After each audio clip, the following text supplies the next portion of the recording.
안녕하세요, 하피TV입니다. 얼마 전 종영한 드라마 재벌집 막내 아들이 화제였죠. 극중 진양철 회장의 실제 모델이 삼성 이병철 회장이라고 알려져 있는데요.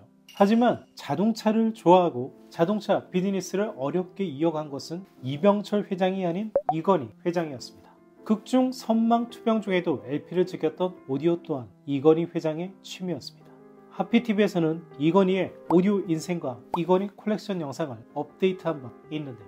오늘은 이건희의 이루지 못한 꿈, 삼성 오디오의 역사에 대해 이야기해봅니다. 이미 아시는 분들도 계실 텐데요. 제 메인 직업은 오디오 평론가입니다. 중앙일보의 명사들이 사랑한 오디오라는 타이틀로 3주 간격으로 컬럼을 연재하고 있습니다. 오늘 영상은 제가 중앙일보에 기고한 글을 기본으로 한 영상이니 영상도 보시고 칼럼 원문도 읽어보시면 더 좋을 것 같습니다. 기사 링크는 더보기와 댓글란에서 확인하실 수 있습니다. 이건희 회장은 초등학교 5학년 때인 1953년 아버지의 명을 받들어 일본으로 유학을 떠납니다. 이때 형인 이맹희, 이창희 씨가 일본에 있었지만 큰형과는 11살, 작은형과는 9살이라는 나이 터울 때문에 어울리지 못했다고 하죠. 형들은 이미 대학생이었으니까요. 그래서 그는 외로움을 달래고자 음악과 영화에 빠져듭니다. 유학 3년 동안 매일 5편, 총 1200여 편의 영화를 보며 빠져들었다고 하죠. 이때는 음악과 영화라는 콘텐츠에 빠져든 것이지 오디오에 직접 파고든 것은 아니었습니다. 그가 본격적으로 오디오를 접하게 된 것은 연세대 재학 중 다시 와세다 대학으로 유학을 떠나면서 부터입니다. 당시 일본은 1964년 도쿄올림픽을 개최하면서 해외여행 자유화, 수입 자유화가 시작되었죠. 이를 계기로 당시 최고였던 영국, 미국의 오디오가 밀려들어오고 이는 또 일본 내 재즈붐과 맞물리면서 오디오 수요가 급증합니다. 이 수요에 힘입어 소니, 산스이와 같은 일본 오디오 메이커들이 등장하기 시작합니다. 이를 배경으로 지금도 일본 최고의 오디오 잡지로 꼽히죠. 스테레오 사운드가 1966년 창간합니다. 바로 이 시기를 대학생 이건희가 목도합니다. 일본 오디오 붐을 온몸으로 만끽했던 거죠. 이전에 중앙일보 칼럼에서 이야기했던 무라카미 하루키가 이건희 회장의 와세다 대학 7년 후배가 됩니다. 무라카미 하루키 또한 이때의 오디오 재즈 붐을 고스란히 수혜받으며 재즈바 피터캣을 창업하죠. 이건희 회장은 이 시기 오디오에 몰입합니다. 오디오를 모조리 사들여 음악을 듣고 밤새 분해하고 조립했다고 합니다. 도쿄올림픽을 보러 이건희 집에 묵게 된 지인이 매일 밤을 새워 오디오 TV를 분해하는 이건희를 보고 깜짝 놀랐다고 합니다. 1966년 귀국해 결혼한 그는 경영 수업을 시작하고 1968년에는 현재 JTBC의 모태가 되는 방송사죠. 동양방송 이사가 됩니다. 그의 마음속에는 오디오 사업에 대한 열망이 도사리고 있었지만 이때는 장남 이맹희 씨가 경영권을 움켜쥐고 있을 때죠. 또 심지어 이때는 삼성이 전자사업을 시작하지도 않았을 때입니다. 그런데 이건희의 바람이 닿은 것일까요? 이병철 회장은 1968년 전자사업을 시작하기로 결정합니다. 안양골프장, 현 안양컨트리클럽에서 금성, 지금의 LG죠. 구인회 회장에게 이병철 회장이 우리도 앞으로 전자사업을 하려고 하네 라고 말하자 구인회 회장이 남으니까 하려고 하지 라고 화를 내며 쏘아붙였죠. 이후 삼성과 LG와의 관계는 악화일로로 치닫습니다. 왜냐하면 전자산업은 LG가 10년 넘게 주력 사업으로 진행해왔었기 때문이죠. 국내 최초 라디오, 흑백TV 생산은 모두 LG의 차지였습니다. 이렇게 승승장구하고 있는 사돈의 사업에 출사표를 던졌으니 화가 날 수밖에. 이 이야기는 고 이맹희 씨의 회상록 묻어둔 이야기에 잘 나와 있습니다. 전자사업을 시작한다고 호언했지만 삼성은 노하우가 전무했죠. 사뇨, NEC, 코닝과 같은 해외 기업과 제휴를 통해 TV 사업을 시작합니다. 이때 삼성은 녹다운 방식을 택해요. 해외에서 생산된 부품을 고스란히 수입해 한국에서 조립 판매하는 형태죠. 이를 단순히 보면 해외에서 부품을 비싸게 수입해 한국에서 조립해 판매하는 것에 지나지 않는다고 비난할 수 있죠. 그렇지만 이것이 바로 삼성의 패스트 팔로우 전략입니다. 일단 해외의 앞선 기업과 제휴를 맺고 엔지니어를 해외 기업에 연수를 보내 기술을 익히게 한 다음 제품 자체 생산을 주도하는 것이죠. 실제 TV 또한 70년 사뇨 부품으로 생산하지만 73년에는 자체 개발에 성공합니다. 전자사업 시작 4년 만에 이뤄낸 쾌거였습니다. 삼성과 사뇨는 사뇨 회장이 타계하며 1년 만에 막을 내리게 되지만 삼성 코닝은 지금의 고릴라 글래스로 이어져 오고 있고 삼성 NEC는 NEC의 올레드 원천 기술을 삼성에 인수해 지금의 삼성 올레드가 존재하게 했으니 당시에 이 제휴는 오히려 삼성의 위대한 한 수로 불릴만 합니다. 이건희 회장은 동양방송에 근무하지만 여전히 오디오에 대한 열의를 불태웁니다. 그러다 강기동 박사가 창업한 한국 최초의 반도체 기업 한국반도체가 경영난에 빠졌다는 소식을 듣게 됩니다. 이건희 회장은 그 당시 진공관 중심에서 트랜지스터, 즉 반도체로 전환될 것을 직감했어요. 오디오 시장은 60년대부터 진공관에서 트랜지스터로 급변하고 있었으며 당시 반도체를 움켜쥔 일본 오디오 메이커들이 급속하게 새를 불리는 것을 보았기 때문이죠. 이 이야기는 제가 번역한 오디오 역사서 오디오 라이프 디자인에 잘 나와 있습니다. 당시 TV 또한 진공관에서 트랜지스터로 급변하기 시작했습니다. 이건희 회장은 이 기술 변곡점을 일궈냈던 거죠. 최신 오디오 기기를 분해하며 구조를 분석해왔던 그이기에 삼성전자 경영을 맡지 않았음에도 멀리 내다볼 수 있는 해안을 가졌던 것이죠. 그래서 이건희 회장은 삼성이 한국 반도체를 인수할 것을 제안합니다. 그런데 이병철 회장을 비롯한 임원진 모두가 반대합니다. 결국 1974년 그는 직접 자신의 사재를 털어 한국 반도체를 인수합니다. 이 한국 반도체가 지금의 반도체 세계 1위 삼성전자를 만드는 초석이 되죠. 물론 처음 인수 당시에는 IC 중심이었기 때문에 이후 메모리 생산이 이렇게 커질지는 그도 몰랐겠지만 1977년 삼성의 공식 후계자로 낙점되자 드디어 자신이 하고 싶었던 오디오 비즈니스에 착수합니다. 그리하여 첫 선보이게 된 오디오가 소노라마죠. 70년대 후반 선보인 이 소노라마를 기억하는 분들이 많으실 겁니다. TV처럼 이때도 기술력이 부족해 일본 오디오 제품을 벤치마킹한 흔적이 눈에 띕니다. 소노라마가 시장에서 괜찮은 반응은 없고 이후 80년대 크로이츠, 90년대 르네상스, 삼성전자의 오디오는 이어지죠. 1987년 삼성그룹 회장으로 취임한 이건희 회장은 오랫동안 수건 사업이었던 자동차 그리고 오디오 비즈니스를 시작합니다. 하이엔드 오디오 사업부를 1991년 발족했지만 개발 경험이 없던 터라 진행이 답보에 머무르죠. 또 선진 기술의 도움을 받아야 한다는 판단에 1994년 일본 럭스만을 인수합니다. 럭스만은 일본에서 두 번째로 오래된 오디오 노포죠. 당시 일본에서는 한국이 일본 자존심을 빼앗아갔다는 논조의 기사도 나올 정도였습니다. 이건희 회장은 럭스만을 당시 앰프 1위 제조사 맥킨토시 수준으로 키우고 싶었습니다. 그런데 보수적인 럭스만 엔지니어들은 기존 자신들이 하던 제품으로만 머물고 싶었던 거죠. 반면 이건희 회장은 세상을 놀래킬 만한 월드 베스트 하이엔드 오디오를 원했습니다. 그래서 삼성 단독으로 하이엔드 오디오 비즈니스를 하고자 합니다. 그런데 임원들이 지지해주지 않았겠죠. 아예 자택 지하 30평 공간에 거대한 오디오 룸이자 연구소로 꾸미는 초강수를 둡니다. 당시 네루라 하는 오디오 기기를 모두 구입해 엔지니어와 테스트하고 분해합니다.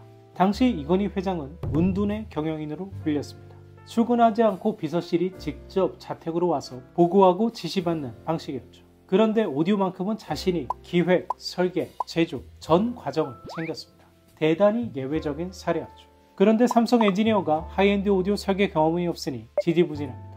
그래서 TV, 반도체가 그랬던 것처럼 녹담, 스피커는 헤일스, 앰프는 마디를 걸 사나의 마크 레빈슨과 계약해요.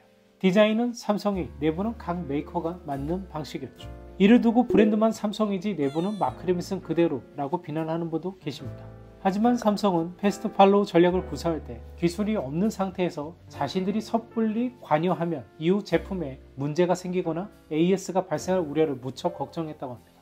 그래서 처음에는 제휴기업의 100%를 따라가고 기술력이 생긴 이후에 하나씩 국산화하는 방식을 선호했다고 하죠. 이렇게 만들어진 브랜드가 바로 국내 최초의 하이엔드 오디오 삼성 엠퍼러입니다. 엠퍼러, 바로 오디오계의 제왕이 되고 싶었던 거죠. 이렇게 완성된 제품을 대대적으로 홍보합니다. 1995년 12월 앰프, 1996년 7월 스피커를 발표합니다. 프리, 파워 스피커를 모두 구입하면 가격은 3천만 원이 훌쩍 넘었습니다. 96년 기준으로 3천만 원이면 정말 고가였던 거죠. 정말 하이엔드의 가격이었어요. 당시 기사에는 그랜저보다 비싼 오디오라고 헤드라인이 뽑힐 만큼 초고가였습니다. 이건희 회장은 럭스만으로 미드엔드, 엠퍼러로 하이엔드라는 양공 전략을 펼치고자 했어요. 당시 음에 대한 평가는 좋았습니다. 실제 헤일즈, 마크 레빈슨의 제품이었으니까요. 이에 힘입어 해외 전시회까지 진출합니다. 엠퍼러 사진으로 봤어도 실물로는 보지 못한 분들이 계시죠. 그래서 하피TV가 실물을 보여드립니다.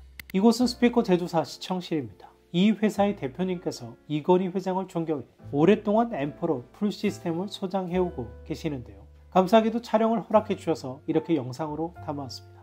먼저 스피커 SP01입니다. 100kg이 훌쩍 넘는 대형기죠.